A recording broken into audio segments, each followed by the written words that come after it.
तीनों की भक्ति में जो हम करते हैं, तीनों गुणों की साधना, रजगुण ब्रह्मा, सतगुण विष्णु, तम गुण शिव जी की, इसमें कहते हैं भटक रहा संसार, भरम रहा संसार।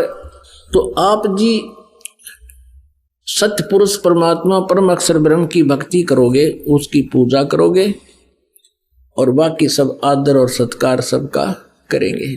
तो हम जो आपको इन कमलों, क्योंकि आपके कमल बंद हो गए, आपके कमल बंद हो गए तो आप स्वदेश नहीं जा सकते जब तक आप सभी उस सरकार के सभी रणों से मुक्त नहीं हो जाओगे। आप तिरकुटी पर नहीं जा सकते, एयरपोर्ट पर नहीं जा सकते।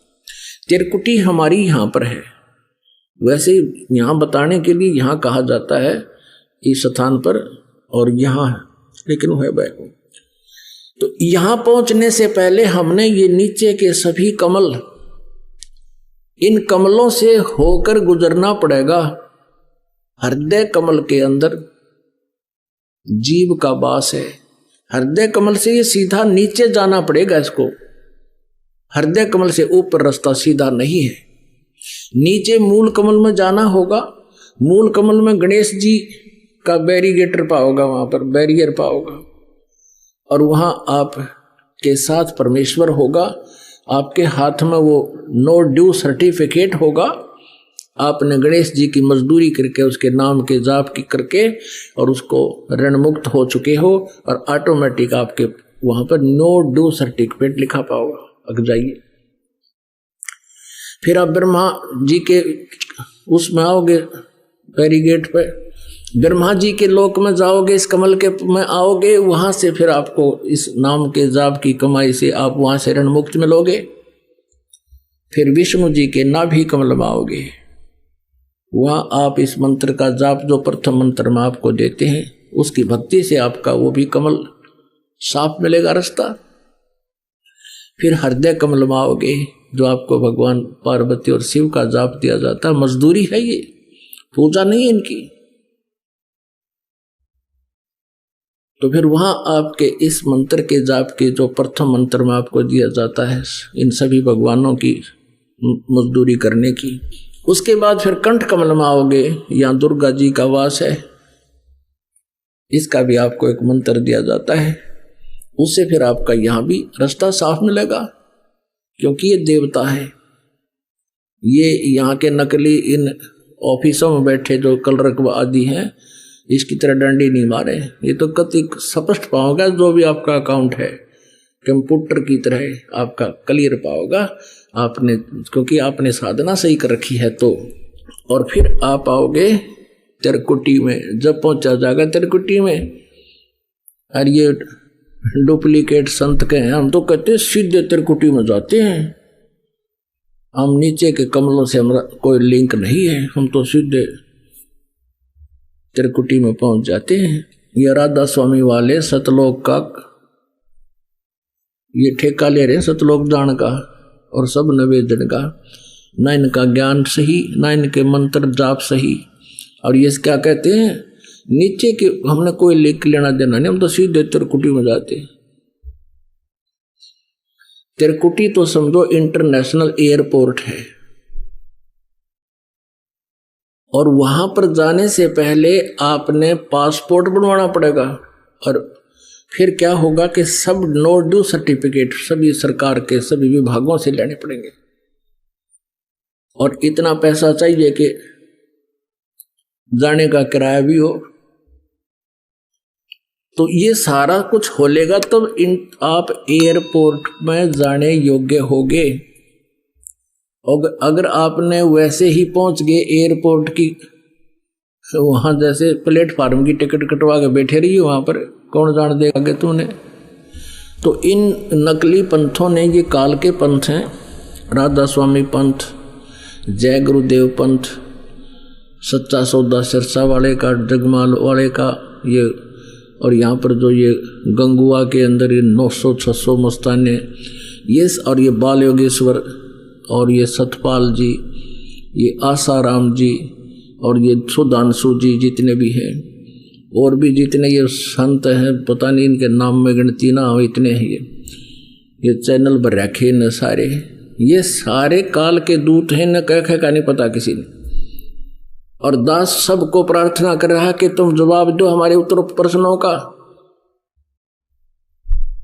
उत्तर ना देकर ये कहते हैं, वो तो निंदा करता है, उसके ज्ञान मत सुना करो रामपाल का, वो तो सबकी आलोचना करता है। अरे वाह, आलोचना की परिभाषा बदल गई, शायद सच्ची कहने को आलोचना करने लगे। सत्य कहना आलोचना नहीं, कोई झूठ बकवाद गढ़े वो आलोचना होती है। और ये कहते हैं हम सीधे तिरकुटी में जाते हैं। बस तिरकुटी इन्होंने बरवाड़े का बस स्टैंड मान रखा है। अब पैदल जाएंगे जो पहुंच जाओगे, रिक्शा में चले गए तो पहुंच जाएंगे। बालकों का खेल नहीं तिरकुटी पर जाना। तिरकुटी पर ऐसे जाएंगे और अंत समय में जाएंगे जब हमारा समय होगा यहाँ से जाने का, उससे पहले कितना धक्के खाने की जरूरत नहीं। अब जैसे हमने स्वदेश जाना है, मान ले कहीं सब दूसरे देश में रह रहे हो और हमारा निर्धारित समय है कि इतने समय तक आपका यहाँ पर वीजा है, उसके बाद ही हम फिर सारी क्रियाएं करके अपना नोडल सर्टिफिकेट लेकर के टिकट बनवा के और फिर आवांगे उड़ा एयरपोर्ट पे। अब कई कहते हैं कि हमने तिरकुटी तो ना देखी, ये सब भ्रमित ज्ञान है। अब जैसे हम आप जी मजदूरी कर रहे हो कहीं पर किसी देश विदेश में जाकर दूसरे देश में, और वहां से आपका जो इंटरनेशनल एयरपोर्ट है, मन माना 500 किलोमीटर दूर है, 1000 किलोमीटर दूर है। अब कोई न्यू कहे कि भी तूने प्लेट वो देखा है एयरपोर्ट, और दूसरा न्यू कहे मैं तो रोज देख कर आता हूं। अब 1000 किलोमीटर रोज धक्के खान जा, उसके साथ मूर्ख नहीं, पैसे लागे, टाइम खराब हो, या हफ्ते 10 दिन में जा तो भी मूर्ख है, उसने देखने खातिर जावे। उस दिन चलेंगे जिस दिन सारा कुछ देखते चलेंगे। तो ऐसे जो हठ योग करके कहते हमने ऊपर कुछ दिखा को ना, के टट्टू देखोगे ऊपर बता। हमने तो सतलोक जाना है। इस ब्रह्मांड के अंदर जो भी हमें सुन रहा है, इस पिंड में सुन रहा है, इस पिंड माने पिंड कहो शरीर है यू, और ब्रह्मांड कहो ये एक ब्रह्मांड है। ये इसको ब्रह्मांड को अंड भी कहते हैं क्योंकि ये एलिप्टिकल शेप का है, अंडे जैसे आकार का है। और इस ब्रह्मांड का सारा चित्रण इस प्रत्येक मानव शरीर के अंदर विद्यमान है। जैसे मूल कमल में गणेश जी के लोक में जो कुछ भी घटनाएं घट रही हैं, जो भी क्रियाएं हो रही हैं, जो भी वहां पर वो दृश्य है, वो सारे आप मूल कमल में देख सकते हो। और विष्णु जी के लोक में जो हो रहा, विष्णु लोक में, विष्णु जी के कमल में, शिव जी के लोक में जो घटनाएं हो रही हैं, जैसा भी क्रियाक्रम यहां देख सकते। जैसे एक टीवी के अंदर चैनल होते हैं, अब वो कार्यक्रम तो कहीं और हो रहा है और वहां से रिले किया जा रहा है टीवी चैनल पे, तो उस टीवी चैनल को ऑन करके हम उस स्थान पर हो रहे दृश्य को आंखों देख सकते। इसलिए शरीर को पिंड भी कहा है, और पिंड में और ब्रह्मांड में, और इस अंड में, अंड कहो ब्रह्मांड कहो एक ही है, और पिंड यो शरीर है। और ये राधा स्वामी के नकली नौका है, अंड और पिंड और ब्रह्मांड ये तीन है। इस नाड़ती तो पिंड कह ये और आड़ती ये अंड कह है, बोला यो ब्रह्मांड यो सांग से इनका कह का भी नहीं पता है। ये सारा ब्रह्मांड है। इसको अंड दूसरे शब्दों में कहते हैं अंड आकार है, और पिंड यो शरीर है। इसके अंदर पूरे ब्रह्मांड में जो घटना हो रही है, सहस्रार कमल में ब्रह्मलोक का देख लो, और इस दुर्गा के कमल में दुर्गा के लोक का सब दिखाई देता है। तो इसलिए ये इसके अंदर जो भी हमने दिखाई देता है और जो भी ये धुन सुनती है, ये काल की है। एक परमात्मा कबीर जी का शब्द है, करने नो दीदार महल में प्यारा है। उसमें लास्ट में उन्होंने बता दिया है कि कहे कबीर सतगुर दी तारी और खुले कपाट शब्द जनकारी, अंड और पिंड के पार सो देश हमारा है। अंड ये ब्रह्मांड को कहते हैं, पिंड ये शरीर। इस पिंड कहो चाहे अंड कहो, कहते इसके पार सो देश हमारा है। वो जो भी धुन वास्तविक धुन है इस शरीर में नहीं सुनती, ये तो काल की धुन है सारी। कोई है रे परले पार का, जो भेद कहे झनकार का। आदरणीय गरीबदास साहब जी कह रहे हैं कोई है उस परले पार का, जो सतलोक में गया हो, क्योंकि गरीबदास जी परमात्मा के साथ सचखंड गए थे और वापस आए थे।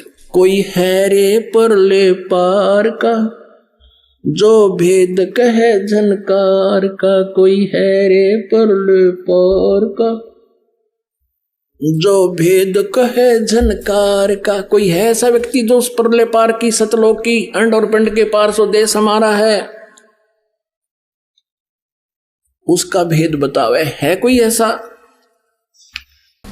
अब जैसे करने नो दीदार महल में प्यारा है, एक कबीर परमेश्वर जी का एक शब्द है, और उस शब्द को राधा स्वामी वालों ने ले लिया और हल्दी की गांठ लेकर ये पंसारी बन गए। इसमें परमात्मा ने स्पष्ट बताया है कि मूल कमल है जिसमें 4 पंखड़ी हैं, जिसका कलियम जाप है। करने नो दीदार महल में प्यारा है, काम क्रोध मद लोभ विसारो, शील संतोष क्षमा सत धारो, मद मास मिथ्या तज डारो, हो ज्ञान घोड़े असवार भरम से न्यारा है। नेति धोती बस्ती पाओ, आसन पदम जुगत से लाओ, कुंभ करते रेचक करवाओ, पहले मूल सुधार कारज हो सारा है। मूल कमल कहते मूल कमल दल चतुर बखानो, और किलियम जाप लाल रंग मानो। मालिक थे परमात्मा ने इसके सारे अंग अंग गिना रखे हैं कि मूल कमल में 4 पंखड़ी है और उसका ये जाप है किलियम। पुण्यात्माओं, जिनको ये मंत्र प्राप्त है उनकी आत्मा तर हो जाएगी इस ज्ञान न सुन के। देव गणेश तहाँ रोप्यो थानो, रिद्धि सिद्धि चंवर दुलारो है कि वहाँ गणेश जी ने थाना ला रखा है, बगैर जिसकी उसका कर्जा दिए बिना जान नहीं दे किसी ने। फिर है स्वाद चक्र सठदल विस्तारो, ब्रह्मा सावित्री रूप निहारो, उल्ट नागनी का सिर मारो, तहाँ शब्द ओंकारा है। ओंकार नहीं, ये ओम शब्द है। अरे ये तो सदा तलसंडे खावे राधा स्वामी वाले थे, ज्योत निरंजन निरंकार ओंकार और सोहम और सतनाम है। सतनाम भी नाम सतनाम का नहीं मेरा है कौन सा। नाभि अष्ट कमल दल साजा, श्वेत सिंहासन विष्णु विराजा, हरियम जाप तास मुख गाजा, जहां लक्ष्मी और विष्णु आधारा है। द्वादश दल कमल हृदय के माही, जंग गौर शिव ध्यान लगाही, सोहम शब्द तहाँ दोन छाई, गन करें जय जयकारा है। पुण्यात्माओं, ये है वो 5 नाम जो दास आपको 7 नाम देता है। इनके बीच बीच के जो मंत्र हैं, प्रथम मंत्र, ये 5 नाम हैं जिनके ऊपर ये राधा स्वामी वाले गाटा जोड़ रहे हैं कि गुरु ग्रंथ साहिब में इन 5 शब्दों की के बारे में लिखा है। नहीं, उसमें स्पष्ट लिखा है कि इस शरीर के अंदर जहाँ जहाँ भी जो प्रधान देवता हैं उनके ही मंत्र हैं वो 5 नाम, और इससे अलग है वो सच्चा नाम सतनाम जो 2 अक्षर का है, और तीसरा आदि नाम है। वो तीसरा नाम जो है सार नाम है, वो सत्य है, ओम तत्सत। तो इसमें वो सब निर्णय हो रहा है। 16 दल कमल कंठ के माही, और ताही बसे अविद्याबाई, हरिहर ब्रह्मा चौर डुराई, तहाँ सिरियम नाम उचारा है। अब कति स्पष्ट कर रखे परमात्मा ने, ये है वो मंत्र। ता पर कंज कमल है बाई, बंग भंवर 2 रूप लखाई, निज मन करता जा ठुकराई, सो नैनन पे छुआरा है। यहाँ पर कमलन भेद किया निर्वारा, ये सब रचना पिंड मझारा। आंख कान मुख बंद कराओ, अनहद झिंगा शब्द सुनाओ, दोनों तिल एक तार मिलाओ, तब देखो गुलजारा है। चंद सूर एक घर लाओ, और सुषमन से ती ध्यान लगाओ, त्रिवेणी के सिंध समाओ, भंवर उतर चल पा रहा है।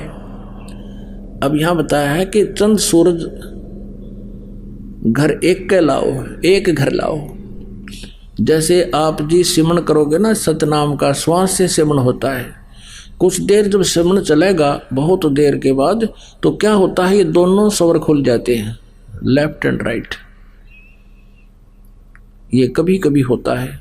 तो फिर वो, और लास्ट में जब हम चलेंगे यहाँ छोड़कर, उस समय ये स्थिति ऑटोमेटिकली हो जाएगी, करण की जरूरत को ना, क्योंकि ये जो भक्ति हम कर रहे हैं ये अपने आप फिर सारा काम करेगी। जैसे पुण्यात्माओं, हम एक तोरी का बीज बो देते हैं, वो किस शक्ल का होता है, इतना होता है, सूखा सूखा सा, और फिर उसका प्रॉपर तरीके से उसका प्रोसेस अपनाते हैं तो वो फिर धीरे धीरे क्या होता है, पौधा बन जाता है, बेल बन जाती है, फिर बड़ी हो जाती है, फिर लदपद हो जाती है। तो ऐसे ये मंत्र आपने एक सूखा हाथ दिखेगा, ये मंत्र जो ये फिर ये क्रिया कर रहे हैं आपके यहाँ, और फिर जब इसका फल आएगा उस समय आप सतलोक चलोगे, जब इनके ऊपर फल लगे होंगे, वो फल वो साधना आपको फिर यहाँ से अपने ऑटोमेटिकली करती चलेगी। त्रिवेणी के संध समाओ, भंवर उतर चल पा रहा है। हे भंवर, हे जीवात्मा, फिर पार चलेंगे, त्रिवेणी पर पहुंचोगे, फिर वहां आपको सतनाम मिलेगा। सतनाम का जो 2 अक्षर का मंत्र है वहां अकाउंट देना पड़ेगा। जैसे गीता जी अध्याय नंबर 18 के श्लोक नंबर 66 में कहा है, ये ब्रह्म कहता है कि सर्वधर्मान परित्यज माम एकम शरणम व्रज, मेरे सतर की सभी पूजाएं मुझे दे दे, मुझ में छोड़ दे, तब उस सर्वशक्तिमान की शरण में तू जा। एकम, एक माने जिसके बराबर दूसरा ना हो। तो इस सतनाम के अंदर एक ओम मंत्र है और एक तत्सांकेतिक है, गुप्त है। ओम मंत्र की कमाई ब्रह्म की है, जो सहस्रार कमल में त्रिवेणी पर अकाउंट होगा वो जाएगा उसके पास फिर सहस्रार कमल में, इसकी वहां छोड़ देंगे और फिर दूसरा मंत्र जो है वो आगे चलेगा। कई भक्त भ्रमित हो जाते हैं कि जो प्रथम मंत्र दिए जाते हैं और उन्हीं मंत्रों में से आगे सतनाम बन जाते हैं, तो पुण्यात्मा भ्रम नहीं पड़ना। अब इसमें क्या होता है कि जैसे कुछ जड़ी होती हैं जो 5-6 इकट्ठी मिलाकर दवाई बनाई जाती है, उसका गुण धर्म कुछ अन्य होता है, और उनमें से जब कोई 2 अलग से मिला दी जाती है, 3 मिला दी जाती है, उनका गुण धर्म, उनका कार्य कुछ और होता है, वो अन्य लाभ देती हैं। तो इस प्रकार समझना चाहिए, आप भ्रमित ना होना, क्योंकि काल का काम है आपको भ्रमित करना और मूर्ख बनाना। अब 4 युग तो अपन पता हो गया, 3 युग तो हम खूब बना लिए मूर्ख इसने। अरे कलयुग जा लिया कितना, 5500 वर्ष लगभग। अब हमने आप जी को ये ज्ञान इसलिए देना आवश्यक हो गया, आपको यहाँ बुलाना, सीडी बना के देना, पुस्तक छापना, कि आप इस काल के दूतों को नकारा कर दो, रिजेक्ट कर दो, इनके प्रत्येक प्रश्न का आप उत्तर दो दिल खोल के, इनकी बातों में ना आओ, तब आप सफल हो गए। अब इसमें सारा कुछ बता करके क्या बताया है, घंटा शंख सुनो धुन दोई, और सहस्रार कमल दल जगमग होई। सहस्रार कमल में जगमग जगमग हो रही है, 1000 ज्योतियां ऐसे चस बुझ रही हैं, और वहां पर शंख और घंटे की आवाज आ रही है। ये महास्वर्ग ब्रह्मलोक है। फिर क्या बताते हैं, तामद करता नरखो सोई, बंक नाल धस पारा है, डाकनी साकनी बहु किलकारें, और सत नाम सुन भागे सारे है। डाकनी साकनी बहु किलकारें और सत नाम सुन भागे सारे, जब सतगुरु नाम उचारा है। अब कहते हैं कि जब आप त्रिकुटी पर पहुंचोगे तो वहां काल अपने सारे हथकंडे अपनाओगा, आपको चारों तरफ से घेरने की चेष्टा भी करेंगे, आप जी को ये भी प्रलोभन दिया जाएगा कि आपके तो पास बहुत बड़ी कमाई है, आज हम अपने लोक में रखेंगे, विष्णु के लोक में विष्णु वाले वहां गण खड़े होंगे देवता। और फिर नहीं मानेंगे तो कहते हैं डाकनी साकनी बहु कलकार हैं, आगे रोकेंगे नो ऐसे। तो कहते हैं फिर सतनाम सुन भागे सारे। जो 2 अक्षर का सतनाम है, श्वास ओ श्वास से सिमरण करना, आपने ये प्रैक्टिस करनी है। यहाँ पर जब भी कोई आपत्ति आपके ऊपर यहाँ भी आती है, आप अवश्य इस सिमरण को शुरू कीजिए। लेकिन ये मंत्र उन्हीं का काम करेगा जो पति भर्ता पद पर होंगे, जिनका नाम खंड ना होगा, अन्यथा नहीं करेगा। जब सतगुरु नाम उचारा है, अब ये सारी स्थिति बता रहे हैं कि गगन मंडल बिच उर्दमुख कुइया, गुरुमुख साधु भर भर पिया, नुगरे प्यासे मरे बन किया, जाके ही ये अंधियारा है। जिनके अज्ञान रूप अंधकार है, सत भक्ति मिली नहीं, तो उनको कहते हैं ये उर्दमुख कुइया, ऊपर को जड़ है, नीचे को शाखा वाला, इसी प्रकार उल्टा कुआ समझो ये। तो उस जल को प्राप्त नहीं कर सके, अमर साधना अमर लोक की नहीं कर सके, जिससे ये निगुरे जिन्होंने साधना गुरु कोई बना नहीं रखा, और जो नकली गुरु बना रहे वो भी नुगरे, क्योंकि वो गुरु है ही नहीं। जो नकली पासपोर्ट बनाने वाले तो वो पासपोर्ट बनाने वाले हैं ही नहीं, उर्दू ने धोखा दे रहे होते। तिरकुटी महल में विद्या सारा, गन हर गर्जे बजे नगारा, लाल वर्ण सूरज उजियारा, चतुर कमल मंज शब्द ओंकारा है। साध सोई जो जिन ये गडलीना, 9 दरवाजे प्रगट चीना, 10वां खोल जाए जिन दीना, जहां कुलफ रहा मारा है। अब यहां क्या बता है कि आगे सेत सुन है भाई, और मान सरोवर पैठ अन्यायी, हंसन मिल हंसा हो जाई, मिले जो अमी आहारा है। किंगरी सारंग बजे सितारा, अक्सर ब्रह्म सुन दरबारा। अब देखो, अब यहां आगे चल के कोर बताया, चतुर कमल दल मंद शब्द ओंकारा है।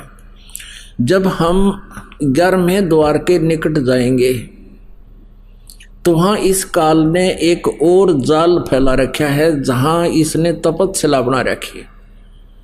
तो वहां धोखा देने के लिए इसने ऐसा सथल बना रखा है, जैसे ये जीव भ्रमित हो जावे, अरे सोचे यू तो मूल कमल आ गया, ओहो मतलब गलत आ गया, और वहां से फिर उल्टा हो ले। लेकिन आपके साथ परमात्मा रहेगा इस दास के रूप में, आपको भ्रमित नहीं होने देगा। लेकिन ये परमात्मा बता रहे हैं कि ऐसा ऐसा ये ठगी करता है।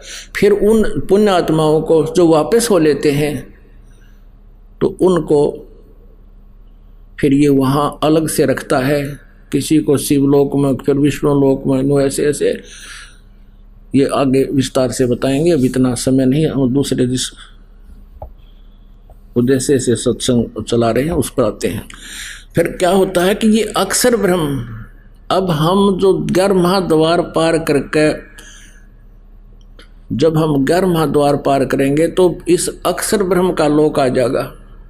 अक्षर पुरुष का 7 संख ब्रह्मांड का क्षेत्र है। अब कहते हैं 10वां खोल जाए जिन दिन, जहां कुल्फ हमारा है। इस 10वें द्वार पर भी काल ने जो है ना ब्रह्म रंध्र बोलते हैं, इसके ऊपर भी इसने वज्र के कवाड़ जल रखे, ताला ला रखे है। और इस सतनाम से, सच्चे नाम से, 2 अक्षर के नाम से खुल जाता है, जो गुरु मर्यादा में रहकर जाप करता है। कहते हैं 10वां खोलने के बाद फिर क्या बताया है कि आगे सेत सुन है भाई, मान सरोवर पैठ अन्यायी अनहाई, और हंसन मिल हंसा हो जाई, मिले जो अमी आहारा है। अब वहाँ जाकर के जब हम अक्षर ब्रह्म के लोक में जाएंगे, अक्षर पुरुष के में, तो वहाँ बहुत अच्छी आत्मा होंगी, और हमारा आपस में ये मन करेगा शायद कि हम इनके साथ कोई मित्रता बना ले। परमात्मा कहते नहीं, ये जो स्वभाव है आपका ये भी समाप्त होना चाहिए, नहीं तो उजा आशा ता बासा हुई। फिर कहते किंगरी सारंग बजे सितारा, किंगरी सारंग बजे सितारा, अक्षर ब्रह्म सुन दरबारा, द्वादश भानु हंस उजियारा, सटदल कमल मंद शब्द रंकारा है। अब ये उल्टी गिनती होगी ना, फिर उसी तरह स्वरूप। अब अक्षर ब्रह्म के लोक में भी फिर ऐसा ही है। फिर कहते हैं महासुन सिंध बिखमी घाटी, बिन सतगुर पावे नहीं बाटी, व्याघ्र सिंह सर्प वो काटी, ता सहज अचिंत पसारा है।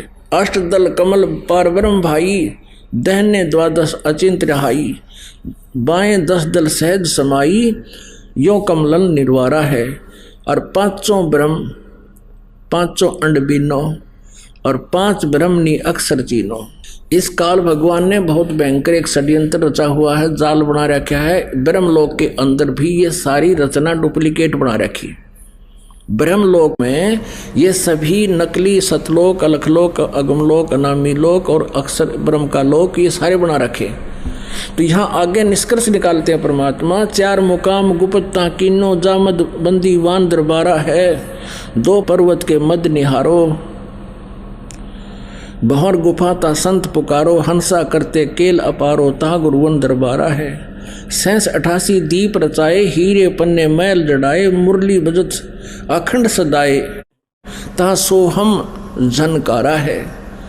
अब ये जो शब्द है ये परब्रह्म का जाप है, और वहाँ इसकी गुंजार होती है। इसी के सहारे हम इसके सातसंग ब्रह्मांडों की इस कमाई से पार करेंगे। सातसंग ब्रह्मांडों उठ सुगंध जहाँ दिखाई, जाको वार न पारा है, 16 भानु हंस को रूपा, बीना सत धुन बजे अनूपा, अंसा करत चंवर सिर भूपा, सत पुरुष दरबारा। अब देखो ये राधा स्वामी वाले परमात्मा को निराकार बताते हैं, सतपुरुष को सतलोक में, और कहते हैं वहाँ मुक्त हुई आत्मा, सतलोक में जाके मुक्त हुई आत्मा, वहाँ परमात्मा निराकार है सतलोक में, ऐसे उसमें लीन हो जाती जैसे बूंद समुद्र में। बता कौन डूब कर मरेगा समुद्र में यदि वहाँ भगवान नहीं है और हमने उसका वहाँ डूबना है, तो कौन किसकी क्या इंटरेस्ट रहेगा किसी का? मूर्ख बना रखा है। यह स्पष्ट किया परमात्मा ने कि वहाँ पर अब जब परब्रह्म के लोक में, परब्रह्म अक्षर पुरुष के लोक में, तो 12 सूर्यों जैसी रोशनी जैसा शरीर आपका हमारा होगा। और जब हम इस परब्रह्म के लोक को, यानी अक्षर पुरुष के लोक को पार कर जाएंगे और फिर सतलोक में प्रवेश करेंगे, वहाँ हमारा 16 सूर्य जितना प्रकाश युक्त शरीर होगा, तेज पुंज का। ये नाड़ी वाला शरीर तो यहीं रह जाएगा। ये 5 तत्व। 16 बानु हंस को रूपा, बीना सत धुन बजे अनूपा, अंसा करत चंवर सिर भूपा। सत पुरुष दरबारा है। भूप माने अपने स्वामी राजा के ऊपर जा करके वो पुण्यात्मा जो मुक्त होकर चली जाती हैं सतलोक में, सतपुरुष पर चंवर करती हैं। जब वह डूब कर मरगी होती तो ये चंवर किस पे करते? फिर ये स्पष्ट लिख रखा परमात्मा ने, और इसी वाणी को लेकर के ये राधा स्वामी पंथ चला रहे हैं और इसका अनुवाद गलत कर रहे हैं, बोली आत्माओं को भ्रमित कर रहे हैं। अब वहाँ कहते हैं हंसा करत चंवर सिर भूपा। जैसे आपने ऋग्वेद मंडल नंबर 9 सूक्त नंबर 82 के मंत्र 1 में कल पढ़ा,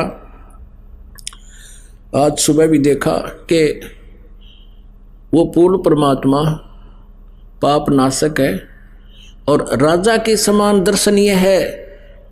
राजा के समान यानी यहाँ वही बताया है कि हंस करत चंवर सिर भूपा।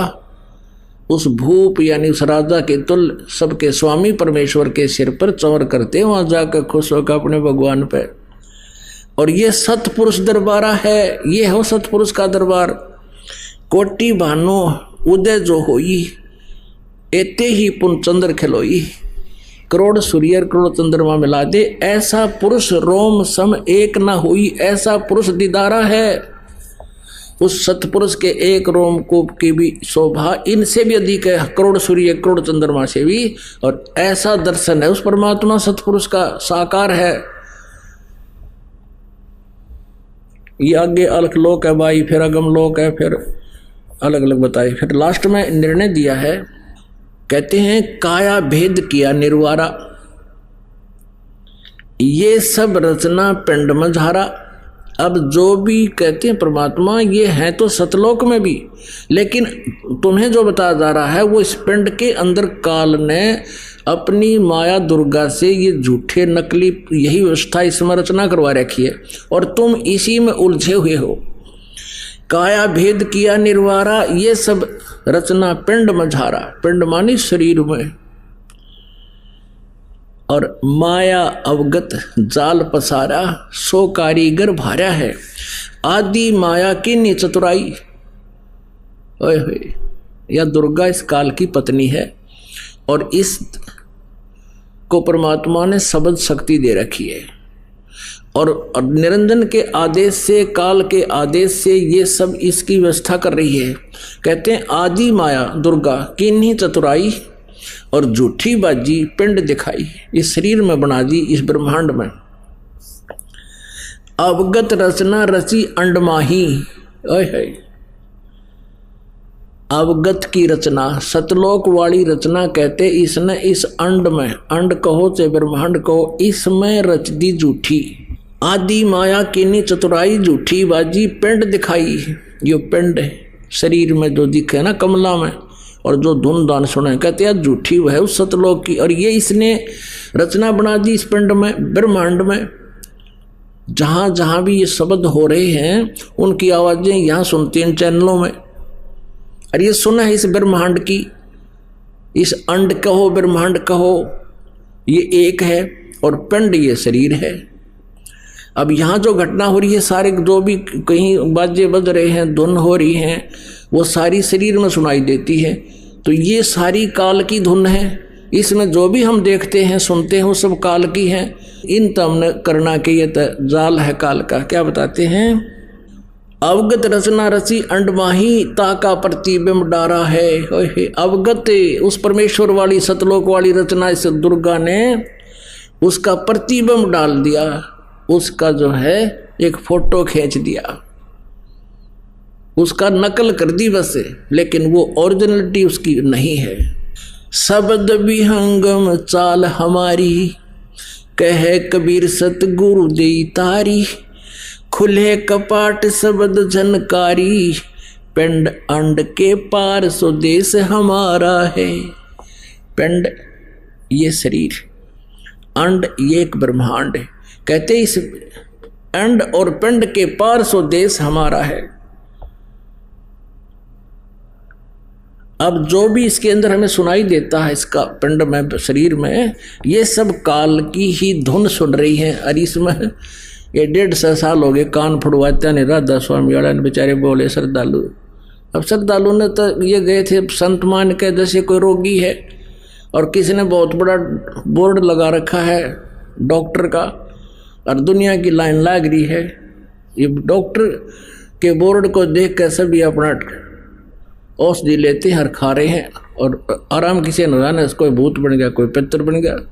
और इन्होंने सारी उम्र खो दी। कई तने हो गया, हमारे गोड्डे कंडम हो गए, हमारे कान खत्म हो गए, हमने दाब दाब के सुना करते हैं। और तालू का जीभ ला के अमृत छक लो, इसका की अमृत ही तो जो अमृत इसके पार ही नकली क्रियाएं बना रखी हैं काल ने। लास्ट में परमात्मा ने सब रिजेक्ट कर दिया है। कहते हैं कि पिंड और अंड के पार स्वदेश हमारा है। हमारा जो सतलोक थे इस पिंड और अंड से आगे है। इसके विषय में गरीबदास जी कहते हैं, कोई है रे परले पार का, जो भेद कहे झनकार का। कोई है रे परले पार का, जो भेद कहे झनकार का, कि उस वास्तविक झनकार यानी धुन का भेद बतावे कोई है ऐसा नहीं है। लेकिन जिन महापुरुषों को परमात्मा मिले उनको छोड़कर और कोई भी नहीं है। और उनमें से आपको दास बताते हैं 5-6 महापुरुष हैं, जैसे आदरणीय धर्मदास साहिब जी, आदरणीय नानक साहिब जी, आदरणीय मलुकदास साहिब जी, आदरणीय गरीबदास साहिब जी, आदरणीय दादू साहिब जी, आदरणीय घीसा दास साहिब जी खेखड़ा वाले, आदरणीय गरीबदास साहिब जी छुड़ानी वाले, जिला जजर हरियाणा वाले। इन्होंने जो परमात्मा को पाया और वास्तविक धुन सतलोक की सुनी, उन्होंने अपने अमृतवाणी में स्पष्ट किया है। परमात्मा का साक्षात्कार किए हुए पुण्यात्माओं में से एक आदरणीय गरीबदास साहिब हैं। वो क्या बता रहे हैं?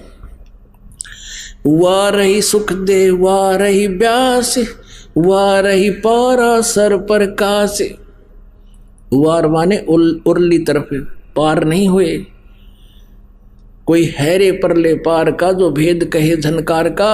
अब क्या बता रहे हैं कि वाह रही गोरख, वाह रही दत्त, वाह रही ध्रुव प्रहलाद अर्थ, वाह रही सुख दे, वाह रही व्यास, वाह रही ध्रुव पारा सर प्रकाश। ये ध्रुव प्रहलाद भी यही रह गए, पार नहीं हुए। वाह रही दुर्वासा दरवेश, वाह रही नारद सारद शेष, वाह रही भरतरी गोपी चंद, वाह रही सनक सनंदन बंद, वाह रही ब्रह्मा, वाह रही इंद्र, वाह रही सेंस कला गोविंद, वाह रही शिव शंकर जो शंभ, वाह रही धर्मराय आरंभ। कहते ये शिव शंकर दुष्ण तुम शंभु कहते हो, ये भी वाह रही है, पार नहीं। वाह रही धर्मराय धरधीर, परम धाम पहुँचे कबीर, रग यदुसाम अथर्व वेद, परम धाम नहीं लहा वेद। ओए होए, कहते हैं चारों वेदों में भी उस परम धाम का, उस सतलोक का इनको भी ज्ञान नहीं है। यानी महिमा तो है उसकी, लेकिन वहाँ पहुँचने का विधि, पाने की विधि इनमें नहीं है। अलल पंख अगाध भेव, जैसे कुंज सूरत सेव, वार पार थे हा न था, गरीबदास निर्गुण निगाह। अपने आत्माओं 2 घंटे हो गए हैं सत्संग को, 2 से ऊपर हो गए हैं। और जो दास सत्संग आपको जिसके लिए भूमिका बना रहा था, अभी तो वह भूमिका बनी है। अब ये सत्संग सुनाना था आपको कि गुण तीनों की भक्ति में ये भूल रहा संसार। श्री ब्रह्मा, श्री विष्णु, श्री शिव जी की, श्री रजगुण ब्रह्मा, सतगुण विष्णु, तमगुण शिव जी की भक्ति करने वाले ये भटक रहे हैं। श्रीमद् भगवत गीता अध्याय नंबर 7 के श्लोक नंबर 12 से लेकर 15 में ये स्पष्ट किया है कि इन तीनों गुणों रजगुण ब्रह्मा, सतगुण विष्णु, तमगुण शिव जी की जो साधना करते हैं, गीता ज्ञानदाता ब्रह्म कहता है उनकी साधना व्यर्थ है। इन तीनों गुणों के द्वारा, त्रिगुणमयी माया के द्वारा जिनका ज्ञान हरा जा चुका है, राक्षस स्वभाव को धारण किए हुए मनुष्यों में नीच दूषित कर्म करने वाले मूर्ख, ये मेरी भक्ति भी नहीं करते। अब इन सदग्रंथों से आपको प्रमाण मिलता है कि इन तीनों गुणों रजगुण ब्रह्मा, सतगुण विष्णु, तमगुण शिव जी की साधना करने से मोक्ष नहीं होता। फिर गीता ज्ञानदाता ये ब्रह्म है, श्री कृष्ण में प्रवेश करके ये काल है, ये बोल रहा है कि मेरी भक्ति भी 4 प्रकार के करते हैं। अर्थार्थी, आर्थ, जिज्ञासु और ज्ञानी। आर्त तो होते हैं जो संकट निवारण के लिए वेदों के मंत्रों के आधार के द्वारा अनुष्ठान किया करते हैं, और अर्थार्थी वो हैं जो धन लाभ के लिए वेदों के ही मंत्रों का सहयोग लेते हैं और किसी प्रकार की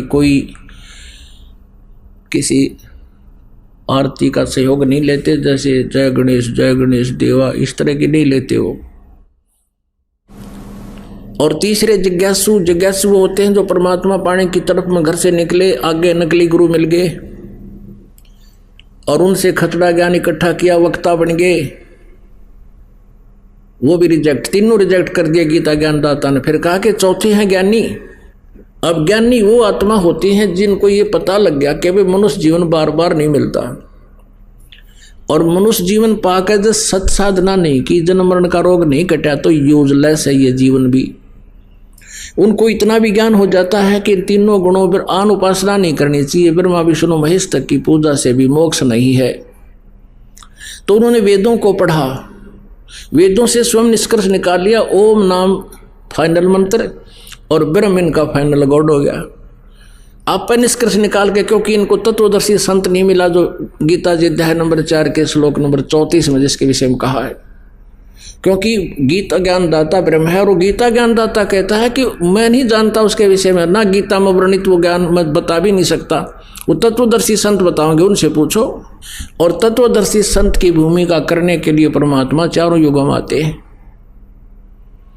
और वो स्वयं बताते हैं, चारों युग में संत पुकारे और कूक कहा हम हेल रे, हीरे माणिक मोती बरसे ये जग चुगता ढेल रे। जैसे परमेश्वर की महिमा में लिखा है ऋग्वेद में कि वो अच्छी आत्मा को मिलता है, आकर के अच्छी आत्माओं को मिलते हैं, सतलोक से चल कर आते हैं, सह शरीर आते हैं और फिर उन दृढ़ भक्तों को ज्ञान देते हैं, फिर वो भी परमात्मा की महिमा गाते हैं और स्वयं परमात्मा भी ऊंचे स्वर से अपनी महिमा गाते हैं। और यही परमेश्वर स्वयं बता रहे हैं कि चारों युग में मेरे संत पुकारे और कूक कहा हम हेल रे। कूक ऊंची आवाज लगा के, हेला दे दे कर, रुक के मार मार के हमने बताया कि जो साधना तुम कर रहे हो ये गलत है, जिन भगवानों की तुम पूजा करते हैं ये मोक्षदायक नहीं है, ये तुम्हारे पाप का नाश नहीं कर सकते, और हम जो सत साधना रूपी हीरे मोती तुम्हें दे रहे हैं ये तुम स्वीकार नहीं कर रहे हो सत साधना, और ये आन उपासना रूपी ये डले इकट्ठे कर रहे हो जो तुम्हें कुछ भी लाभ नहीं देगा। चारों युग में संत पुकारे कूक कहा हम हेल रे, हीरे माणिक मोती बरसे ये जग चुगता ढेल रे। अब ये तत्वदर्शी संत इनको मिले नहीं, जिस कारण से इन्होंने ब्रह्म को सुप्रीम पावर मान लिया, ओम नाम को फाइनल मान लिया, जबकि गीता जी अध्याय नंबर 17 के श्लोक नंबर 23 में स्पष्ट किया है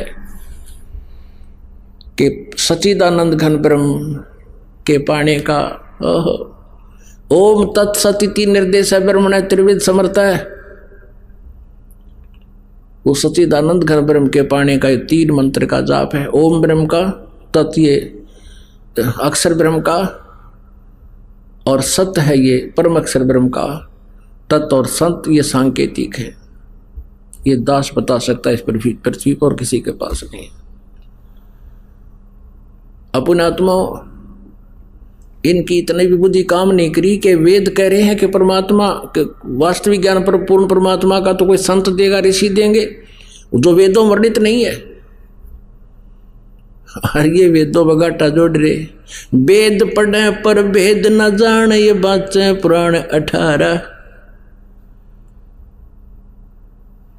जड़ को अंधे पत्ते खुआवे ये भूल गए सिरजनहारा। अब ये वेद पढ़े और फिर पुराना में टक्कर मारे, जिन्हें वेद पढ़ दिए पुराना की जरूरत है को नहीं, और फिर पुराना पढ़ के ये कह पत्थर की मूर्ति बना लो, उसका भोग लगाओ, पत्ते चढ़ाओ, हैं उसकी जल चढ़ाओ। अब इन्होंने जो साधनाएं की ज्ञानी आत्माओं ने, अपने आत्माओं, आज दिन में भी सत्संग आपको सुनाया था कि इन तीनों गुणों की भक्ति करने वालों को राक्षस स्वभाव को धारण किए हुए मनुष्यों में नीच दूषित कर्म करने वाले क्यों कहा? तीनों गुणों की भक्ति करने वालों को, क्योंकि एक समय जैसे भगवान शिव की पूजा की थी, तमोगुण शिव की, किसने? भस्मागिरी ने।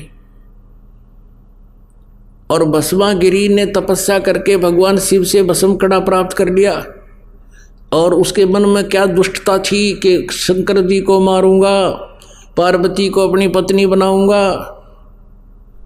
उद्देश्य में सफल हुआ, भस्म कड़ा प्राप्त हुआ। भस्म कड़ा प्राप्त होते ही वचनबद्ध हो चुके थे भगवान शिव जी, और उसी से मैं कहा कि होले शंकर होशियार तन मारूंगा, पार्वती को पत्नी बनाऊंगा। भगवान शिव जी भाग लिए। फिर परमात्मा ने आकर के पार्वती रूप बना के भस्मागिरी को मारा। फिर भस्मासुर कहलाया, वो राक्षस ऐसा जुल्म कर दिया, जिसको इष्ट रूप में पूज रहा उसी की पत्नी पर बुरी भावना, उसकी बुरी नजर है दुष्ट की, इससे नीच और कौन कर्म होगा इनका। रावण ने तमोगुण शिव की पूजा की थी आपके समक्ष और राक्षस कहलाया, और हिरण्यकशिपु ने रजगुण ब्रह्मा की पूजा की थी, अपने पुत्र का प्रहलाद का शत्रु बन गया, राक्षस कहलाया। अब विष्णु जी के उपासकों की आपको बताते हैं। एक बार कुंभ का मेला बना था हरिद्वार में, हर की पैड़ी पे। वहां पर ये गिरी पुरी सन्यासी नागा और विष्णु जी के शतोगुण के उपासक ये सब वहां इकट्ठे हो गए। स्नान के ऊपर झगड़ा हो गया, नागा पहले नहाने लग गए उस पर हर की पैड़ियां पे, जो कति नंगे रहते हैं, वो से तमोगुण शिव के उपासक, और विष्णु जी के उपासक शतोगुण विष्णु के। अब विष्णु कहने लगे हम पहले नहाओगे, हम श्रेष्ठ हैं। वह कहने लगे नागा हम श्रेष्ठ हैं, हम पहले नहाएंगे। लठ बाज गया, तलवारों से काट डाले, तीर मारे, तलवार मारे, बुड़के भर लिए, एक दूसरे के बाल पकड़ लिए, नो पशुओं की तरह लड़े। तो इसलिए कहा गीता जी अध्याय नंबर 7 के श्लोक नंबर 12 से 15 तक के त्रिगुणमयी माया के द्वारा जिनका ज्ञान हरा जा चुका है, रजगुण ब्रह्मा सतगुण विष्णु तमगुण शिव जी रूपी ये त्रिगुणमयी माया है। यानी इन्हीं तक जो सीमित है, इन्हीं की साधना में उलझे हुए हैं, वो राक्षस स्वभाव को धारण किए हुए मनुष्यों में नीच दूषित कर्म करने वाले मूर्ख, ऐसे जुल्म राक्षसों से भी बुरे कर्म का काट डाला एक दूसरे को। ओए होए, तो 25,000 ये त्रिगुण उपासक कट कर मर गए वहां पर। इसलिए गीता जी में कहा कि तीनों गुणों के उपासक, त्रिगुणमयी माया के द्वारा जिनका ज्ञान हरा जा चुका है, राक्षस स्वभाव को धारण किए हुए मनुष्यों में नीच दूषित कर्म करने वाले मूर्ख मेरी साधना भी ना करते, ब्रह्म साधना भी नहीं करते। और ब्रह्म साधकों के बारे में बताया कि ये ज्ञानी है। इन चारों में ये ज्ञानी मुझे अच्छे लगते हैं क्योंकि इन्होंने मुझे सिलेक्ट कर लिया। इन्होंने नीचे की ब्रह्मा विष्णु महेशान उपासना को कति रिजेक्ट कर दिया, लेकिन 7वें अध्याय के 18वें श्लोक में कहा है कि ये ज्ञानी आत्मा है तो उद्धार माने अच्छी आत्मा है, नेक आत्मा है, परमात्मा पाने के लिए समर्पित हैं। लेकिन ये मेरे वाली अनुत्तम अति घटिया अश्रेष्ठ गति में ही सचित हैं। अब गीता जी अध्याय नंबर 8 के श्लोक नंबर 13 में कहा है कि ओम इति एकाक्षरम ब्रह्म व्यवहारण माम अनुसमरण यह प्रयाति तजन देहम स याति परमाम गतिम। ओम यह एक अक्षर मुझ ब्रह्म का है, उच्चारण करके सिमरण करता हुआ जो शरीर छोड़कर जाता है वो मेरे इस ओम से मिलने वाली परम गति को प्राप्त होता है। ओम से कौन सा स्थान प्राप्त होता है? ब्रह्म प्राप्ति, और ब्रह्म लोक में चला जाता है।